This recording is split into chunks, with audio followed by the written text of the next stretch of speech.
যে তার বিয়ের ছবি 2024 সালের। হ্যাঁ হ্যাঁ অবশ্যই, এটা তার 3 নম্বর বিয়ে যেমনটা শুনেছি। এবং এই ছেলেকে চাপ প্রয়োগ করে ডিভোর্স দিয়েছে, 4,30,000 টাকার বিনিময়ে ডিভোর্স দিয়েছে। এই যে তার বিয়ের ছবি। এখানে একজন এই যে সাংবাদিক ভাই আছেন, তিনি বিয়ের ব্যাপারে বলবেন।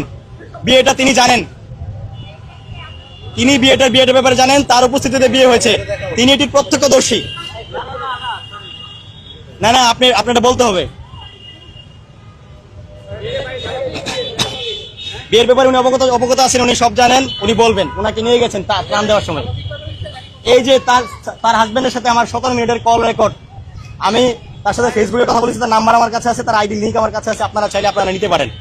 সেই ছেলের বাড়ি নোয়াখালীর সেনবাগ, নোয়াখালী জেলার সেনবাগ উপজেলায়। এই যে তার বিয়ের ছবি 2024 সালের। হ্যাঁ হ্যাঁ অবশ্যই, এটা তার 3 নম্বর বিয়ে যেমনটা শুনেছি। এবং এই ছেলেকে চাপ প্রয়োগ করে ডিভোর্স দিয়েছে, 4,30,000 টাকার বিনিময়ে ডিভোর্স দিয়েছে। এই কল রেকর্ডের সব প্রমাণ আছে।